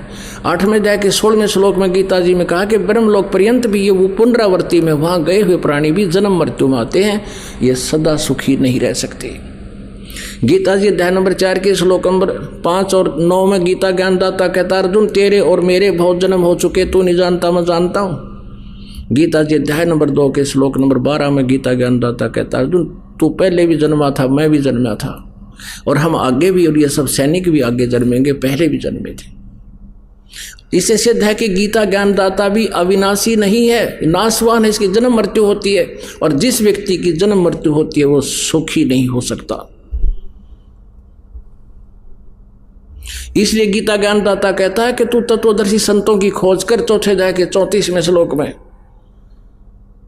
और फिर 15वें अध्याय में उसका प्रमाण बताया है प्रथम श्लोक में कि उसका क्या पहचान है। जो उल्टे लटके हुए संसार रूपी वृक्ष के विषय में सारा जानकारी देता है, सब विभाग बता देता है, सवेदवित, वो वेद के तात्पर्य को जानने वाला है, वो तत्वदर्शी संत। उसके पश्चात 4 श्लोक में कहा 15वें अध्याय के में कि उसके पश्चात परमेश्वर के उस परम पद की खोज करनी चाहिए, जहां जाने के बाद साधक फिर लौटकर कभी नहीं आते, और जिस परमेश्वर ने सब ब्रह्मांडों की रचना की है, जिससे संसार रूपी वृक्ष की प्रवृत्ति विस्तार को प्राप्त हुई है, अर्थात जिसने सारे ब्रह्मांडों की रचना की है, और मैं उसी की शरण में होकर केवल उसी की पूजा करनी चाहिए। गीता ज्ञानदाता से कोई और है वो परम अक्षर ब्रह्म। इसलिए गीता जी अध्याय नंबर 18 के श्लोक नंबर 62 में कहा कि तू सर्व भाव से, यानी सब तरह से एक उसके प्रति आसक्त हो जा, प्रतिभरता पद पर पहुंच जा, उस परमेश्वर की शरण में जा सर्व भाव से, उसकी कृपा से तू परम शांति को और सनातन परम धाम को प्राप्त होगा। और इन अज्ञानियों ने गीता अनुवाद करते समय 7वें अध्याय के 18वें श्लोक में अनुत्तम का अर्थ कर दिया अति उत्तम। फूटे बाग मारे, इसे अनुवादक मिले हमने। चौथी कक्षा के बालक ने पूछ लिया, उत्तम माने श्रेष्ठ, अनुत्तम माने अश्रेष्ठ, घटिया। और ये बै ऋषि को आगे अनर्थ कर डाले इन्होंने। एक चुनक नाम के ऋषि थे, वो ज्ञानी आत्मा, उन्होंने आन उपासना नहीं करी, केवल एक ब्रह्म की साधना करनी शुरू कर दी। ब्रह्म को सुप्रीम परमात्मा मान के ओम नाम का जाप और हठ योग किया हजारों वर्षों तक। अब इससे स्पष्ट है गीता जी अध्याय नंबर 11 के श्लोक नंबर 47-48 में गीता ज्ञानदाता कहता, अर्जुन ये है मेरा वास्तविक रूप, मैं काल हूं। 11वें अध्याय के 32वें श्लोक में भी कहा है। और मेरे रूप की प्राप्ति यानी मेरे दर्शन तेरे से पहले किसी ने नहीं किए, ये आज मैंने कृपा करके तुझे ये दर्शन दिए। और मेरे इस रूप की प्राप्ति ना वेदों वर्णित विधि से, ना तप से, ना जप से, ना किसी क्रिया से नहीं हो सकती। इति सिद्धम वेदों वर्णित विधि से प्रभु प्राप्ति नहीं है, लेकिन इससे अन्य लाभ हो जाते हैं, सिद्धियां आ जाती हैं, ब्रह्मलोक प्राप्ति हो जाती है, वहां देव पद मिल जाता है और फिर 83 लाख योनियां मिल जाती हैं। जैसे आपको महावीर जैन जी की कथा कल इतिहास सुनाया था, दिखाया था, ये सत्य है। वो ब्रह्म साधना ही करते थे, मारीची जी अपने दादा जी ऋषभदेव जी से उपदेश लेकर, और उसकी ये दुर्गति हुई। तो ऐसे ही उनको भगवान तो मिले नहीं, चुनक ऋषि को सिद्धियां आ गई, आंडी पाक गए और अभिमान हो गया उनको। सभी उनके सामने थर थर कांपा करते थे। एक समय मानधाता चक्रवर्ती राजा था, पूरी पृथ्वी का शासक। उसने अपनी पूरी पृथ्वी के ऊपर एक अभियान छेड़ दिया, एक घोड़ा छोड़ दिया और उसके पीछे सैनिक भेज दिए कि जो भी इस घोड़े को पकड़े, उसमें लिख दिया, पंपलेट छाप गले में बांध दिया घोड़े के, कि जिस भी किसी नरेश ने, किसी छोटे नवाब राजा ने चक्रवर्ती राजा मानधाता की गुलामी मंजूर ना हो, जिसको पराधीनता स्वीकार ना हो, घोड़े को बांध ले और युद्ध के लिए तैयार हो जाए। राजा के पास 72 अक्षौणी सेना है, 72 करोड़ सेना है। सारी पृथ्वी पर घूम आए, किसी ने घोड़ा नहीं पकड़ा, अर्थात सभी ने मानधाता राजा की गुलामी पराधीनता स्वीकार कर ली। चुनक ऋषि बैठे थे, रास्ते पर कुटिया थी। जब वो घोड़ा आया, हजारों सैनिक साथ थे। अब काल ने रिमोट दबा दिया। पहले तो वो बम बना लिया, साधना करवा कर बम बनवा लिया काल ने, और फिर रिमोट दबा दिया। इसके हाथ में रिमोट है इनका नाश कराने के लिए। अब ऋषि जी ने सोचा, भाई ये कैसे आ रहे हैं सैनिक, पूछो इनसे। पूछा, भाई कौन हो, कहाँ से आए हो? उन्होंने सारी जानकारी दी। तो ऋषि ने पूछा, क्या तुम्हारे राजा में इतनी शक्ति है कि किसी ने युद्ध नहीं उठा? सैनिकों ने कहा, किसकी माँ ने दूध पिलाया है, बक्कल तार दे, राजा के पास 72 करोड़ सेना है, उसका मुंह तोड़ दे हम।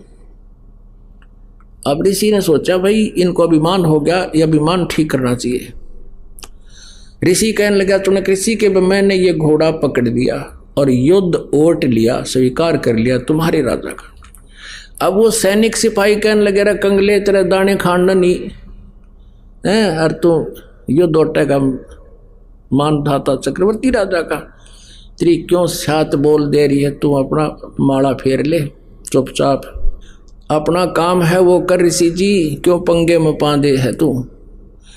ऋषि जी कहने लगे, भाई मन ने यू घोड़ा पकड़ दिया और उठ लिया युद्ध, और कह दो तेरे राजा। राजा को जब पता चला और फिर नमक मिर्च लगाई सैनिकों ने, मंत्रियों ने, कि राजन आज एक आदमी की हिम्मत पड़ी है, कल दूसरे की हो जाएगी। राजा ने एक आदमी को मारने के लिए 18 करोड़ सेना भेज दी, यानी 4 प्लाटून, 4 विभाग कर दिए, 4 टुकड़ी बना दी 72 करोड़ की। एक आदमी को मारने के लिए 18 करोड़ व्यक्ति भेज दिए सैनिक। उधर से उस ज्ञानी आत्मा ने, और जो उस काल की घटिया साधना में लीन था, उसने अपने जीवन में जो डले ढोए थे सिद्धि पढ़ाई थी, 4 पुतली बना ली, 4 परमाणु बम बना लिए, सिद्धि तय। एक पुतली छोड़ दी, एक परमाणु बम छोड़ दिया, 18 करोड़ सेना का नाश कर दिया उसने। राजा ने दूसरी टुकड़ी 18 करोड़ की भेजी, राजा ने ऋषि ने दूसरी परमाणु बम छोड़ दिया। ऐसे 72 करोड़ सेना का नाश कर दिया उसे इस काल के पुजारी ने। अपने आत्मा परमात्मा कहते हैं 72 अक्षौणी क्षय करी, चुनक ऋषिश्वर एक, ये दे धारे जोरा फिरे हैं सभी काल के बेख। ओए होए, कहते हैं जिनको ऋषिवर कहे थे, उस ऋषिवर चुनक ने, ऋषि माने वर माने श्रेष्ठ, ऋषियों में श्रेष्ठ चुनक ऋषि ने 72 करोड़ सेना का नाश कर दिया। 72 अक्षौणी खा गया वो चुनक ऋषिश्वर एक, और दे धारे या मौत फिरे, ये सभी काल के भेख है। ये चलती फिरती मौत ऋषि को आवे, ये तो चलती फिरती मौत है, आग है, ये तो एटम बम थे। ये संत किसे थे? पुण्यात्माओं कहते हैं ये ब्रह्म के साधक, ये काल के भेख हैं ये। अब इसलिए गीता ज्ञानदाता कहता है कि ये ज्ञानी आत्मा है तो समर्पित, लेकिन मेरे वाली घटिया साधना गति में ही लीन रहे। अब न्यों बताइए घटिया, अब क्या होगा इस ऋषि के साथ? अब चाहे तो कोई हथियार तो मार दे किसी ने, और चाहे कोई जंतर मंत्र क्रिया करके किसी की हत्या कर दे, दोनों को दोष बराबर है। अब इसका केस सिर खोजावा था, बैठा अपना माला फेरा भक्ति कर रहा था, टाइम पास बढ़िया हो रहा था, ले लिया पंगा, काल ने जो आ दिया इसका नाश भी तो कराना है। ये ऐसे हमारा नाश करवाता है, हमें भ्रमित किए हुए। अब इस ऋषि ने 72 करोड़ आदमी मार दिया बेमतलब बकवास करके। अब क्या होगा? जब तक इसके ओम नाम की भक्ति रहेगी, ये कमाई इसने जोड़ ली, इस ब्रह्मलोक में जाओगा और वहां भी देवता बन जाएगा, हजारों युगों तक रहेगा वहां पर। उसके बाद इसने हठ योग किया, वो तप बन गया, फिर भी पृथ्वी पर आकर राजा बनेगा, राजा बनकर नरे कर्म फोड़ेगा, नरे पाप कमाओगा, फिर बनेगा कुत्ता। क्योंकि यहाँ का विधान है परमात्मा कबीर जी की साधना को के अतिरिक्त अपना वर्क डन ही पाओगे, जैसा कर्म करोगे वैसा ही फल मिलेगा, पुण्य अलग पाप अलग, दोनों भोगने होते। ये कुत्ता बनेगा और इसके सिर में कीड़े पड़ेंगे, सारा शरीर में खाज लगेगी, और वो फिर बदला लेंगे एक एक प्राणी जो इसने मार रखे हैं। तो यहाँ ये बताया है कि ये साधना मेरे वाली साधना भी अति अनुत्तम है, घटिया है, और ये कहने को सर्वश्रेष्ठ है। इन्होंने सारे दोनों शब्दों के अर्थ शब्द कोश बदल डाले इन अनाड़ियों ने, तत्व ज्ञानहीन प्राणियों ने। कहते हैं मोती मुक्ता दर्शत नाही, ये जग है सब अंधरे, दिखत के तो नैन चश्म इनका फेरा मोतिया बंदरे। भजन करो उस रब का जो दाता है कुल सब का। भजन करो उस रब का जो दाता है कुल सब का, वो कबीर परमेश्वर है, और वही आपका पाप नाश करेगा और आपको जन्म मृत्यु के रोग से छुटवाएगा। अमर करूं सतलोक पठाऊं, ताते बंदी छोड़ कहाऊं। बोलो सतगुरुदेव। एक भक्त है, उसने अभी कुछ महीने पहले उपदेश लिया, वो अपने मुख से अपनी सारी कहानी आपको सुनाएंगे पुण्यात्माओं। समर्थ का शरणाग हो, रंग होरी हो, कदे ना हो ए काज राम रंग होरी हो। इनका एक छोटा सा बच्चा 10-12 वर्ष का और 1100 वाट के तार से टच हो गया। इसका जख्म है इतना, 2 अंगुल पूरी आ जा, और पैर का अंगूठा जल गया, आर पार निकल गई बिजली। इस बच्चे ने बताया कि इस दास के रूप में कबीर परमेश्वर पहुंचे। वहां पर इस बच्चे का हाथ पकड़कर इन्होंने खींच लिया उस बिजली से, और ऊपरली मंजिल पर था, उस पे छज्जे पे सुला दिया स्लैब के ऊपर। काफी देर बातें करी। इसने कहा गुरुजी कहाँ जा रहे हो? बेटा मैं तेरे साथ हूँ, कहीं नहीं जाता। कहते हमरा भक्त पिछोड़ी होई और हमरा नाम ना लेवे कोई। अब ये वास्तव में क्या है, अब ये कथा आपको सुना रहा है, उन्होंने लिख कर दे रखी है, आपको पढ़ के सुनाते हैं। मैं भक्त सुरेश दास पुत्र श्री चांद राम निवासी गांव दनाना जिला सोनीपत और फिलहाल शास्त्री नगर रोहतक हरियाणा में रहता हूँ। वास्तव में ये मेरे चाचा का लड़का है, सगे चाचा का लड़का। और नो का अग्र घर का जोगी जोगड़ा बार का जोगी सिद्ध, इनके साथ ऐसी हो रही थी ताई। अब ये दास आपको बहुत बार बताता है कि जैसे परमात्मा स्वयं आए हुए थे कबीर जी, उसमें वो स्वयं कहते भी थे कि मैं हूं भाई पूर्ण परमात्मा, लेकिन किसी के दच्चे ना थी। और अब गरीबदास जी को अपने प्रमाण दिए, उन्होंने प्रमाण किया कि हम सुल्तानी नानक तारे दादू को उपदेश दिया, जात दुलाहा भेद नहीं पाया, काशी माए कबीर होया। तो ऐसे इनको भ्रम था, इस दास पर विश्वास नहीं किया। इनकी पत्नी को प्रेत बाधा थी और उन्होंने सारे जंतर मंत्र करते रहे। मैं पढ़कर सुनाता हूं, बाकी शेष इन्होंने लिख कर दिया है। मैं भक्त सुरेश दास पुत्र श्री चांदराम निवासी गांव दनाना जिला सोनीपत, फिलहाल शास्त्री नगर रोहतक का निवासी हूं। सतगुरु जी के नाम उपदेश लेने से पहले मेरे घर की आर्थिक स्थिति बहुत ही कमजोर थी, परिवार का करते थे। इतना ज़्यादा कष्ट रहने पर के बावजूद हम देवी देवताओं को बहुत पूजा करते थे तथा मेरी हनुमान जी में बहुत ज़्यादा आस्था थी। लेकिन घर में संकट पर संकट आते जा रहे थे, किसी भी काम में बरकत नहीं हो रही थी। पूर्ण परमात्मा सतगुरु रामपाल जी महाराज मेरे परिवार के होने के कारण हम उनको पूर्ण परमात्मा नहीं मान पाए, जिसका खामियाजा हमें कई वर्षों तक झेलना पड़ा। तभी गांव सिंहपुरा के निवासी भक्त विकास ने मुझे बताया कि आपके घर में पूर्ण परमात्मा जगत गुरु रामपाल जी महाराज आए हुए हैं और आप कहाँ सोए पड़े हो। तो मैंने कहा कि काल ने हमें कष्ट ही इतने दे रखे हैं कि वहाँ के बारे में जानने का टाइम ही नहीं मिला। सारा समय डॉक्टरों के चक्कर काटने में चला जाता है, ऊपर से आर्थिक तंगी भी बहुत रहती है। उस भक्त ने मुझे काफ़ी समझाया कि पूर्ण परमात्मा की ऐसी दया हुई कि मैं संत रामपाल जी महाराज से नाम उपदेश लेने के लिए अक्टूबर 2010 में सतलोक आश्रम बरवाला में पहुंचा। नाम उपदेश लेने के बाद सतगुरु जी ने अपना दया का पिटारा खोल दिया और मुझे वो सुख अनुभव होने लगे जिनका वर्णन इस जुबान से कर पाना बहुत मुश्किल है। मेरी पत्नी को बहुत प्रेत सता रहे थे, सतगुरु जी की दया से अब वह पूर्ण रूप से ठीक है। 7 सितंबर 2011 को, अभी पिछले महीने की बात है, 7 सितंबर, मेरा लड़का मोहित उम्र 12 साल, जो कि मेरे कहने पर मिस्त्री को बुलाने के लिए गया था। मिस्त्री के मकान के ऊपर 1100 वोल्ट की वोल्टेज की तार थे। लड़के का तारों के बीच में 1 फीट की दूरी थी। जब वह उनके नजदीक गया तो तारों ने लड़के को खींच लिया। लड़के के सिर पर तार गड़ गया, इसका निशान दिखाएंगे आपको, ये भगवान, तथा मुंह जल गया।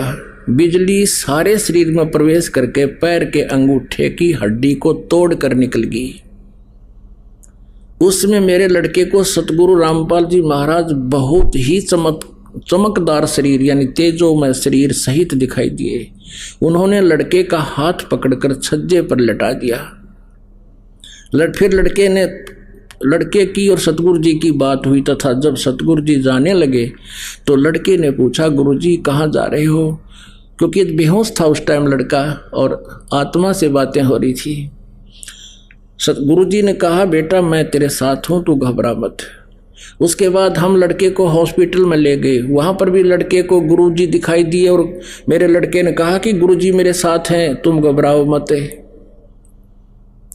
यदि आज हम परमेश्वर कबीर जी की शरण में नहीं होते तो हमारा लड़का जिंदा नहीं होता और हमें बहुत कष्ट का सामना करना पड़ता। बोलो सतगुरुदेव की जय। अब आपको दिखाते हैं, अभी आपको दिखाते हैं इस बच्चे का जो सतिथि। आप देख, अभी तो 1 महीने में, लगभग 1 महीना हो गया, ऊपर हो गया, बल्कि बहुत फर्क हो गया। इसकी पहले की जो तस्वीर ले रखी है इन्होंने वो भी दिखाते हैं, देखना।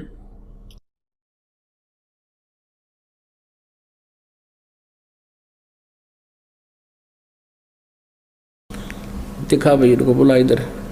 गुरुदेव की जय। मंदिर छोड़ गुरु रामपाल जी महाराज की जय। मैं किसी मिस्त्री के पास गया हुआ था, फर्नीचर वाले मिस्त्री के पास गया हुआ था, तो उसके ऊपर से 11,000 वोल्टेज के तार गए हुए थे। तो मेरी मम्मी बोली तार ऊपर, मैं से देखने लगा तो वो बिजली ने मैं खींच लिया 1.5 फुट ऊपर से। ये सिर देखा नीचे करके देख,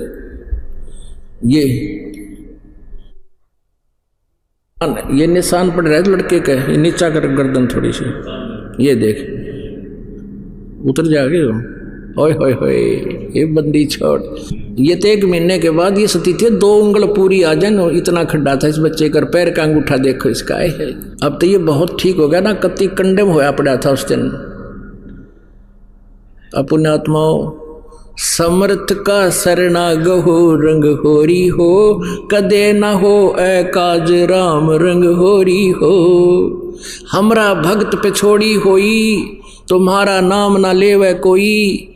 परमात्मा कहते जब हमारे भक्ता पर आपत्ति आ गई तो हमारा नाम कौन लेगा। अब ये जो मैंने पढ़कर सुनाया है, ये भक्त सुरेश है, मेरे सगे चाचा का लड़का है। और वही बात है, घर का जोगी जोगड़ा, बाहर का जोगी सदे। ये तो परमात्मा कहते हैं मैं रो तू सृष्टि को, सृष्टि रोवे मोहे। गरीबदास इस वियोग को समझ नहीं सकता कोई। अब क्या स्थिति थी इनकी। इसकी माता भी आई हुई है लड़के की यहाँ पर। उस दिन आई, इसमें 40 किलो वजन था और आज पहलवान कैसी हो रही है। नाम लिए 5-6 साल भर नाम लिया हुआ है, सारी बाधाएं दूर होगी, सब चिंताएं मिट गई। तो पुण्यात्माओं, यह समर्थ की ओट है।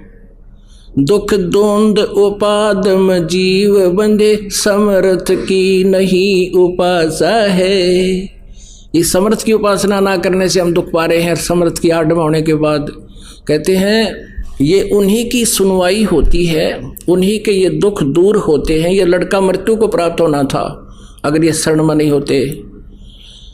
कहते हैं पति भरता जमी पर जो जो धर है पाँव, समर्थ झाड़ू देते है ना काटा लग जावे। कहते जो जैसे आज 10 सत्संग करा था, इतना लंबा चौड़ा विस्तार है, इतना ज्ञान हटाना पड़ता है। ये प्रसंग रह गया कि पति भरता यानी जो एक परमेश्वर पर आधारित हो जाती हैं पुण्यात्माएं, फिर वो समर्थ परमात्मा उनके जीवन रूपी सफर में जितनी भी बाधाएं आनी होती हैं, पापों के जो कारण दुख होना होता है, उन पाप रूपी कांटों को उस जीवन रूपी सफर में बुहारते चलते हैं, कहीं मेरी प्यारी आत्मा के कोई दुख ना हो जा। ये वही प्रमाण समझ लो। बोलो सतगुरुदेव सत साहिब। आइए अब हम उन श्रद्धालुओं के अनुभव जानते हैं जो जगत गुरु तत्वदर्शी संत रामपाल जी महाराज जी से दीक्षा प्राप्त कर चुके हैं तथा उनके द्वारा बताए गए भक्ति मार्ग पर चल रहे हैं। नमस्कार जी। सत साहिब जी। क्या नाम है बहन जी आपका? बाला है जी। संत रामपाल जी महाराज से नाम दीक्षा आपने कब ली? 2014 में भी। बहन जी आप कहाँ के रहने वाले हैं? कैथल के। संत रामपाल जी महाराज से नाम दीक्षा लेने से पहले क्या आप कोई भक्ति साधना करते थे? हाँ जी करते थे। राधा स्वामी व्यास डेरे से नामदान ले रखा था 1995 में, और हम बहुत सेवा करते थे जी। महीने में 4-4 5-5 बार जाते थे। जैसे महीने में 4 बार सत्संग होता तो 4 बार ही जाते थे। आगे पंडाल में सेवा ली हुई थी, बहुत सेवा करी हमने। जैसे मंड की सेवा भी करी और नर्सरी की सेवा भी करी, पंडाल में भी की और ऐसे ही सड़कों पे भी की।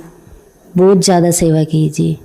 कोई ऐसा भंडारा नहीं हम छोड़ते थे भी जहाँ सेवा पे ना जाएं। परोर में भी जाते थे, छतरपुर में भी जाते थे, जहाँ पे भी भंडारा होता था हम वहीं जाते थे। कोई भी ऐसी चीज़ नहीं हमने छोड़ी भाई जो हम ना जाएं। 2.5 घंटे हम बैठ के चौंकड़ी मार के भक्ति करते थे, बिल्कुल ऐसे कमर लगा के। इतनी भक्ति करते थे कि गोडों में ही दर्द हो गया, मेरे गोडे जुड़ गए बिल्कुल। गोडों से इतना दर्द हो गया कि मैं चल नहीं पाती थी, क्योंकि हमें बताया जाता था कि 2.5 घंटे सुबह बैठ के 2:30 बजे सिमरन करना है। 2.5 घंटे करना है बैठ के, और जितना भी हो सके दिन में भी करना है, पूरा आंखें बंद करके। इतनी आंखें बंद करके बैठते हम 2.5 घंटे, उठ के नहा के धो के। कभी भी कुछ भी हमें नहीं दिखा, कभी भी कोई चीज़ के दर्शन नहीं हुए। हमें कहते थे कि दर्शन होंगे, क्या दर्शन होते थे? कुछ नहीं, बस यही थोड़ा चानना दिख जाता था और कुछ नहीं दिखता था। कोई आवाज़ नहीं आती थी, कोई कुछ भी नहीं आता था। वो कहते थे धुन सुनेगी तुम्हें, कभी भी धुन नहीं सुनी हमें 18 साल में। तो आपने राधा स्वामी डेरा ब्यास की कितने सालों तक भक्ति की? हमने 18 साल की जी। बहन जी, आपने बताया कि आपने राधा स्वामी डेरा ब्यास से जो भक्ति साधना ली, उस भक्ति साधना को आपने 18 साल तक किया। तो जो भक्ति साधना राधा स्वामी डेरा ब्यास से आपको मिली, क्या आप हमारे दर्शकों को बता सकते हैं कि आपको वहाँ से क्या नाम दीक्षा मिली जिसकी साधना आपने 18 साल तक की? जो हमें बाबा गुरविंदर सिंह ढिल्लों ने भक्ति दी थी, ये 5 नाम थे: ज्योत निरंजन, ओंकार, सोहंग, रारंकार, सतनाम। 2.5 घंटे बैठ के हम सिमरन करते थे। इतना सिमरन करते थे, इतना सिमरन करते थे कि गोडे जुड़ गए हमारे। गोडों से चलना भी बहुत मुश्किल होगा। तो बहन जी, आपने जो राधा स्वामी डेरा ब्यास से नाम दीक्षा ली, उसका सुमरण 2-2.5 घंटे रोज 18 साल तक किया, तो इन सब भक्ति साधनाओं से आपको क्या लाभ मिले? कोई लाभ नहीं हुआ जी, हमें कोई फ़ायदा नहीं हुआ कोई भी।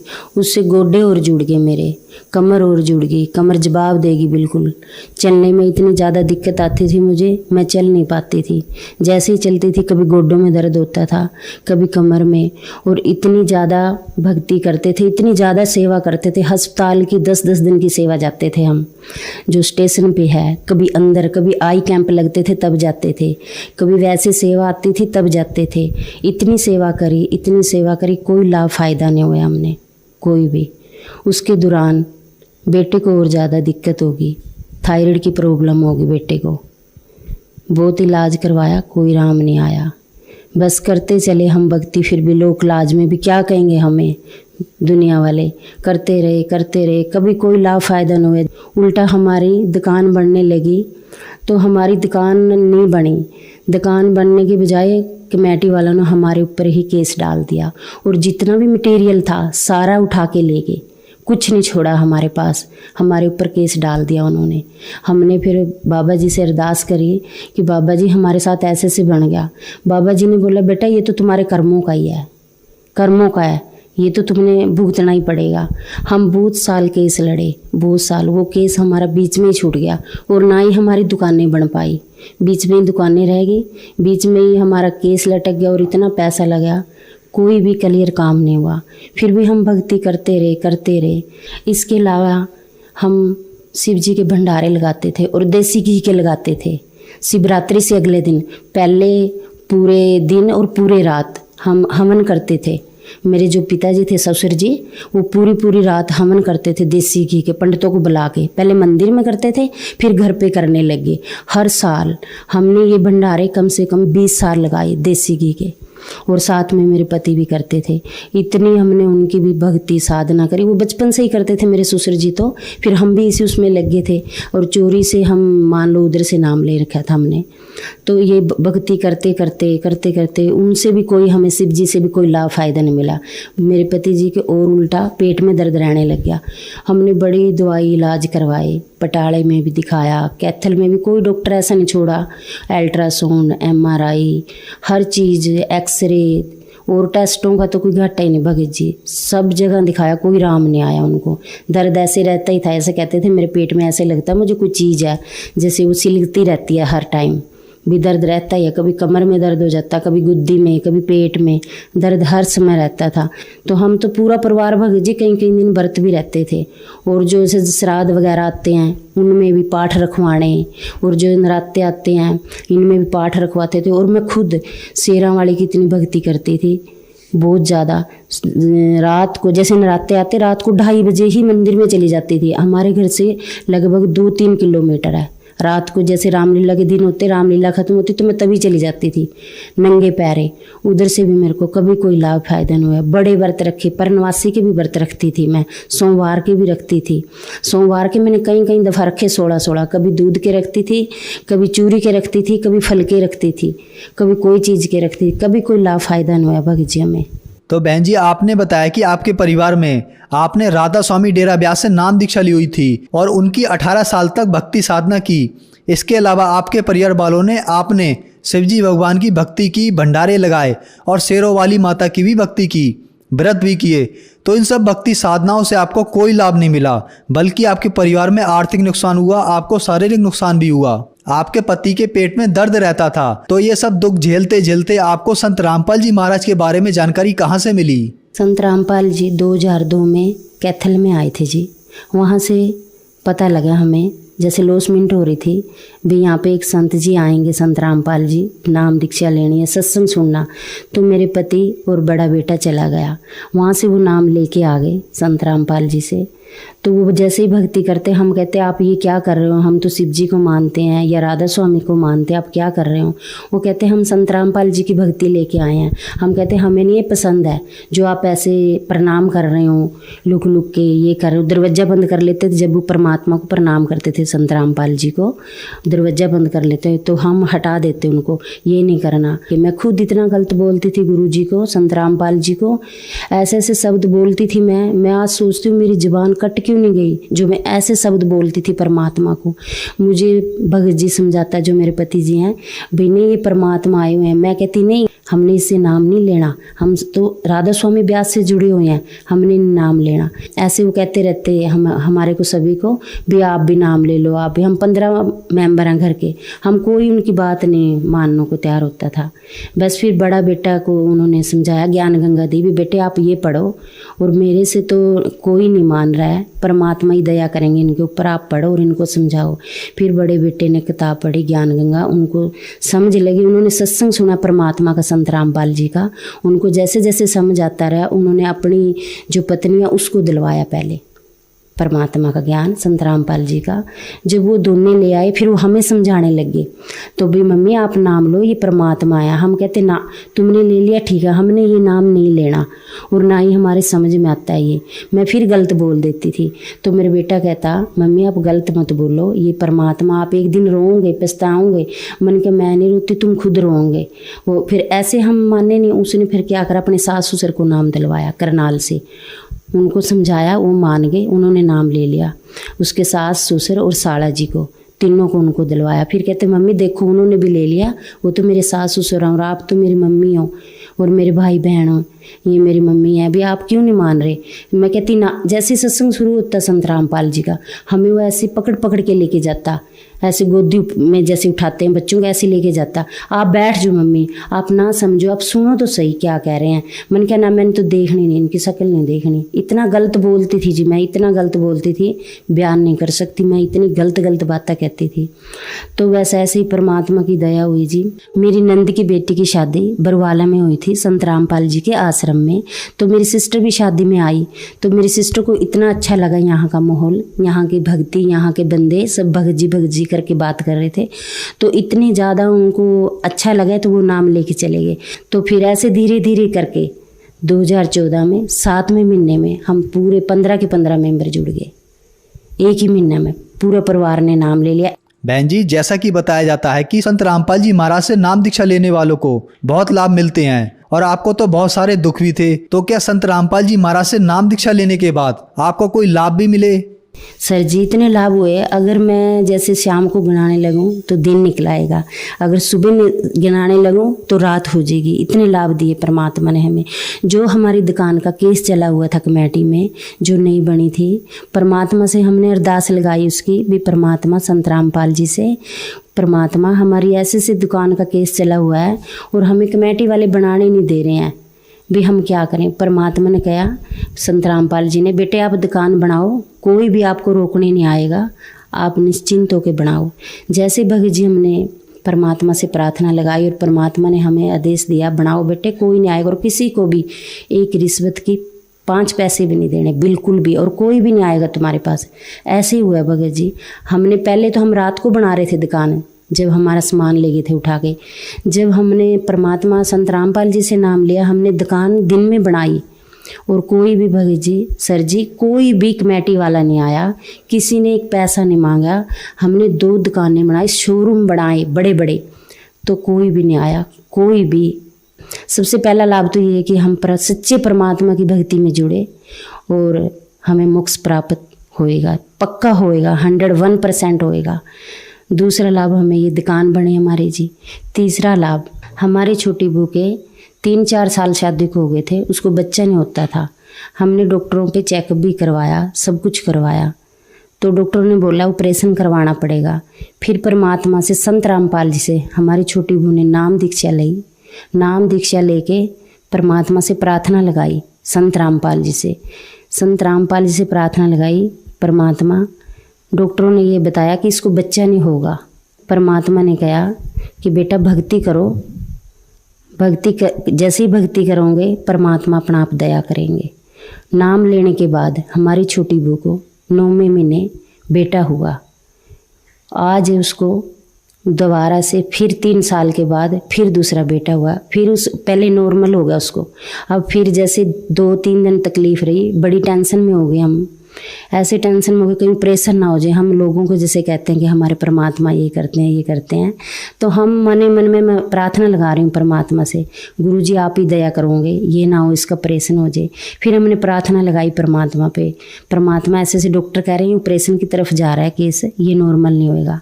परमात्मा ने बोला बेटा चिंता ना करो आप, संत रामपाल जी ने बोला भक्ति करो, परमात्मा दया करेंगे। जैसे ही परमात्मा से हमें मैसेज आया, प्रार्थना जो लगाई थी संत रामपाल जी को, उसी टाइम इतने ज़्यादा पेन हुए उसको और 11:24 पे बेटा हो गया उसको, बिल्कुल नॉर्मल। आज उसके पास 2 बेटे हैं, जो मेरी छोटी बहू के पास 2 बेटे हैं। जो डॉक्टरों ने बोला था इसको एक भी बच्चा नहीं होएगा, संत रामपाल की शरण में आने से हमें इतने लाभ फायदे हुए। जो मेरे पहले घुटनों में दर्द रहता था, राधा स्वामी की जब मैं भक्ति करती थी डेरा ब्यास से, कमर में दर्द रहता था, घुटनों में दर्द रहता था, मैं चल नहीं पाती थी, इतना ज़्यादा दर्द रहता था, मैं सीढ़ियों पर भी चढ़ नहीं सकती थी। अब मैं जब से नाम लिया संत रामपाल जी से, बिल्कुल ठीक हूँ, बिल्कुल अच्छे से सीढ़ियों पे चढ़ती हूँ, अच्छे से काम करती हूँ। अब मुझे कोई भी दिक्कत नहीं है, एकदम से ठीक हूँ। और जो मेरे पति के दर्द था पेट में, हर टाइम दर्द रहता था, वो भी आज बिल्कुल ठीक है, कोई दर्द नहीं है, जब से हम संत रामपाल जी की शरण में आए हैं। और जो मेरे बेटे को थायराइड था, छोटा ही था, 12 साल का था जब से उसको थायराइड हुआ था। इतना ज़्यादा थायराइड था, हाइपर था, जिससे मोटे हो जाते हैं, इतना ज़्यादा मोटा हो गया था। उसकी ब्रेस्ट भी ऐसे हो गई थी जैसे लेडीज की होती हैं, सभी देख के ही कहते थे ये पतला नहीं हो सकता बिल्कुल भी, इतना ज़्यादा मोटा हो गया था। और जब वो बोलता था उसकी आवाज़ भी फट फट के आती थी, गले में था उसके, और टांगों से वो चल नहीं सकता था। कहता था मम्मी मुझे बहुत दर्द होता है। और इतनी मैं दवाइयाँ खिलाती थी भगत जी उसको। दिल्ली में तिमारपुर है, स्पेशलिस्ट है, बहुत बड़ा आर्मी का हॉस्पिटल है, वहाँ भी लेके गई उसको मैं। वहाँ पे भी उन्होंने भी मुझे यही कहा कि दवाई भी खानी पड़ेगी और ये दर्द भी ऐसे ही रहेगा, इसको ये दर्द नहीं ठीक हो सकता। थायराइड में हड्डियाँ बोदी हो जाती हैं, ये ऐसे ही रहेगा। और इससे आँखों में भी असर आ सकता है, इससे बाल भी झड़ सकते हैं, और इससे याददाश्त भी कम रहती है।